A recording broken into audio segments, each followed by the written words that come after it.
So first, I'd just like to thank everyone for the opportunity. Thank you so much, Paul, Josie, everyone. Sorry, I'm going to miss out people, but it's really, really kind of you to ask us to come down today.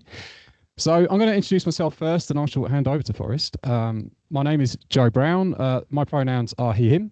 I work at Transport for London by day, and I was the outbound LGBTQ plus colleague network chair 2021 to 2023, and also one of the founders of Journey. So I'm looking over to Claire, but also Josie, Paul, I think a couple of other people in the room were on the journey right from the get-go.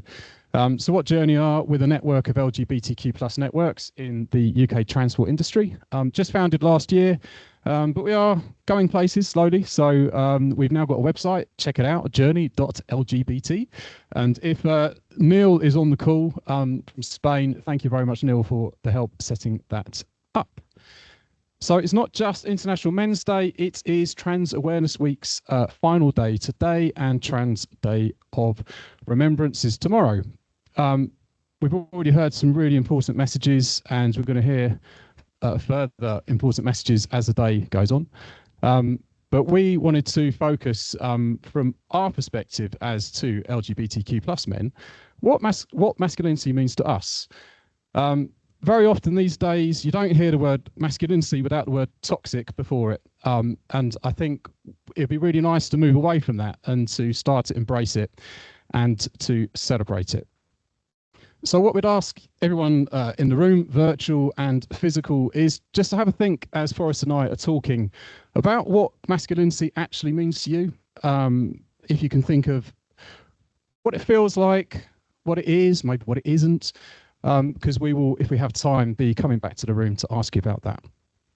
Of course, we're very happy to answer any questions as well. So again, if we have time, please grab us or meet us in the networking afterwards. It is going to be a safe space, so all questions are very welcome. So I'm absolutely delighted to introduce you all to Forrest. Thank you, Joe. Hi, I'm Forrest. My pronouns are he, him. I'm a videographer over at London Transport Museum, which is kind of part of TfL. I'm a trans man, which means that I transitioned from being a woman to being a man. I came out back in January 2022, so I've been living as a man full time, as you could say, since January 2022. And in doing that journey, I've learned a lot about what masculinity is, what it isn't, what it means to me, and how the world defines it, and all the social roles and everything like that. It's interesting to go from a world of femininity to a world of masculinity, and how that intertwines with gender identity and my personal gender identity. So yeah, it's very, very interesting to talk about it. So I was brought up as a girl for the first, God, how old am I? 21 years of my life, which there's a lot that comes with that, and my perception of masculinity for the vast majority of my life was negative. It was toxic masculinity. It was the idea of an imminent threat, and it's quite hard to conceptualize masculinity as a positive thing, and it's taken a lot of work and a lot of exploring and talking to other men to figure out what masculinity means to me as a positive thing rather than a negative thing. So yeah, I used to be quite masculine as a kid, unsurprisingly. I was very much a tomboy, but there was a lot of pressure to be more feminine. So I never like shaved my legs or anything, and I used to get a lot of grief from my family, from my friends, like, what, oh, it's disgusting, why don't you shave your legs? I'm just like, I don't see the point. It's quite nice, actually. It's a lot of work. I don't really want to do it. But there's lots of little things like that. I think I had a much easier time than my male friends at school who are more feminine. I think it's worth saying that. Generally, being a tomboy is more acceptable than being a feminine boy, especially at school. But like a good example is I was one of the first girls in my entire school at secondary school to wear trousers. It wasn't part of the girls' uniform, but I just said to my mum, "It's that or I don't go to school." So she was like, "All right, fair enough." So I just bought the boys' trousers. Had to take them up quite a bit because I was really short.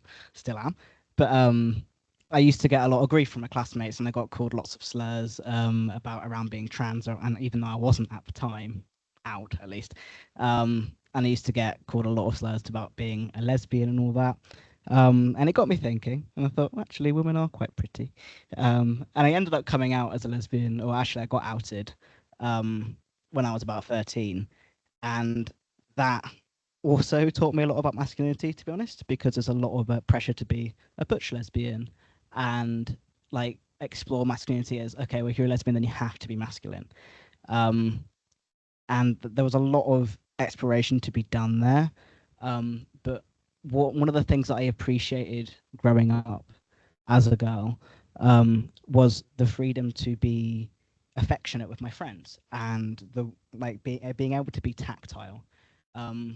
Because there's a lot of openness, especially around mental health with women and girls. So like we'd just, we'd watch rom-coms and cry, we'd cuddle each other, we'd have sleepovers, we'd share beds. Like there was all that sort of stuff. There was never like a barrier there. You like there's a running joke that girls always go to the bathroom together. It is true. I kind of miss it, to be honest. Like we're like, okay, like I'm gonna go to the bathroom. Okay, we're all gonna go. You have a nice little yap. It was wonderful. But there's that closeness which I really felt the absence of when I transitioned, because like when I've been talking to other men and even with women actually wants to transition, like there is kind of a barrier up where suddenly you don't feel like you can talk about your mental health, you don't feel like you can be tactile with people. There's a lot of like pressure that immediately goes up there to be, oh well, I can't be crying at rom-coms, it's not very masculine. There's a lot of that. It surprised me how much of that, like how much of those stereotypes just came in out of nowhere. Like I just kind of subconsciously gathered them over the years, and suddenly being a man and trying to appear masculine, especially early on in my transition, because there's so much pressure, like, oh, I don't really look that masculine, so I've got to act masculine. There's a lot of pressure there to be like, okay, oh, I need to look the part, I need to do this, so I need to like expel all femininity. And it's gotten easier with time to remove some of that. But yeah, there's lots to think about. But yeah, Joe, what were your experiences growing up? So yeah, I probably should have said at the top. I identify as a gay man, in case you hadn't guessed. So yeah, I mean, I've never seen any evidence of being anything other than being a gay man / gay boy for the past 47 and bit years. And I think often, like, I've often been asked a question, and it's not coming from a bad place, but someone will go, "When did you first realise you were gay?" And I'd say, "Well, when did you first realise you were straight?" Assuming that they're a straight person. And there's a bit of a blank look. It's like, well, I just always have been. And it's like, thank you. So I've never seen any evidence to the contrary, always been gay. I guess as a little boy, I was a bit of a misfit. So if you know the film with Hugh Grant about a boy, I was probably that kid, bit of a hippie mum, wearing like my sister's hand-me-down clothes from the 1970s. Probably wasn't a very good look, but I definitely didn't fit in. I prefer playing with girls. So junior school, I'll be, playing with the girls, and the boys will be playing football or war games.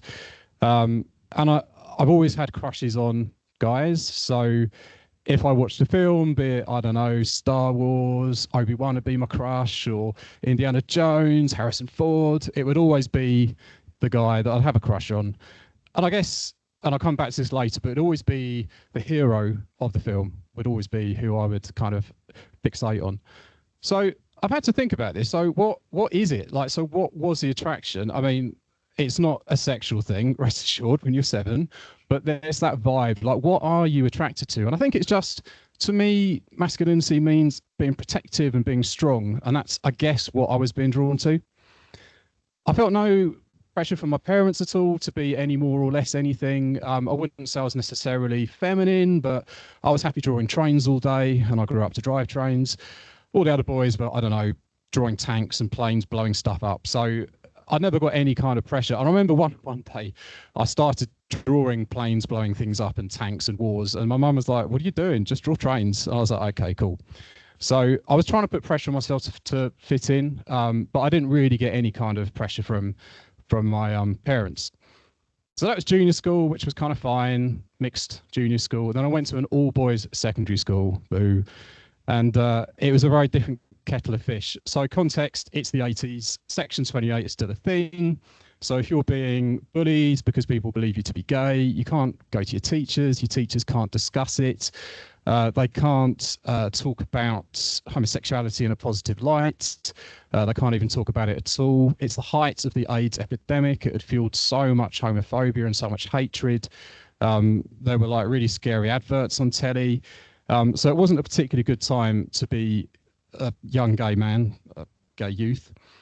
And at my secondary school, the homophobic bullying, name calling was absolutely rife.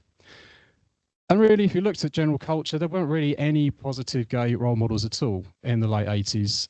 There were a couple, but they were just extremes. They were stereotypes. There wasn't really anyone that I could kind of see it to be it, basically. So I first said I'm gay to myself when I was 12, I think. Clearly, I kept it secret to myself. I couldn't, come out. It just actually wasn't an option.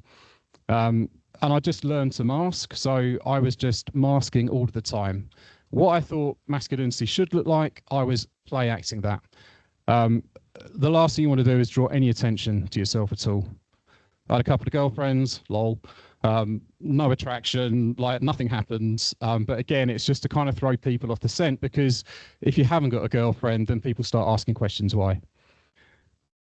So my misinterpretation, I guess, then of what masculinity was as a teenage boy, I was a bit of a bad boy. I was a bit of a tearaway. I was getting in trouble with the law. It was about being aggressive. It was about not giving a damn. It was all of that stuff, because that's what I thought being masculine should be. If a little boy is being a bit effeminate, if they want to play with dolls, if they like pink and not blue, it never gets pointed out in a positive light. It's never like, oh, that's really cool. Oh, that's cute. Times are changing, granted, but I'd say certainly like 30 years ago, it was absolutely never highlighted in a positive light. Being gay and being masculine are like two mutually exclusive things still for many people, and it was even more so then. But everything changed. I went to a mixed sixth form college when I was 16. So that summer of 1993, it was great. I was able to come out, went to a mixed sixth form, got my first boyfriend, and pretty much I didn't look back. So how was your adult experience for you, Forrest? It's been a lot easier. So yeah, like actually for me in sixth form was my first moment of reflection, thinking, oh no, I'm a boy. But I'd had such a terrible time in secondary school with all the bullying for being, well, at that point, a lesbian. I thought I'm actually getting called a lot of slurs to do with being trans, where I was just like, okay, well, trans is the worst thing you could be, so I'm going to shelve that. And ended up being like outwardly very proud in the other direction. So I set up like LGBT groups and did all of that sort of stuff in the end of secondary school, start of sixth form. And then like quietly tried to come out with a few of my friends who were lovely, but my parents were like, no, wait till you're older, wait till you're an adult. So I did. And then when I started the world of work, I was like, oh, this is scary. Yeah, I'm going to stick with what I know. But then I ended up joining TfL, specifically London Transport Museum, back in December 2021. And we were starting in office in January. And I was like, actually, I don't want to meet people and keep being dishonest. I can't do this anymore. So because it was weighing my mental health at that point. So I was like, actually, I want to meet people as who I am. So like very swiftly came out. I actually came out to my line manager before my parents, which was a move, but it went really well for me because she was really supportive, and it gave me the confidence to do so with the rest of my personal life.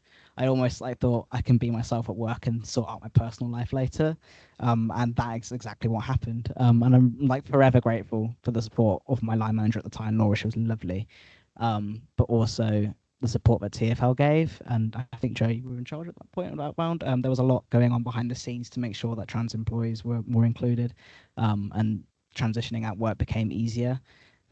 So yeah, it was having that safe space at work and seeing, okay, there's staff S&Gs, there's like all of these places where I can be myself.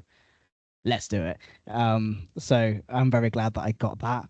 When I first came out, again, masculinity was very much like, okay, I need to fit this role, especially because I didn't look the part at that point. It was about 6 months into transitioning, I was able to start testosterone, and that takes a while to actually have an effect.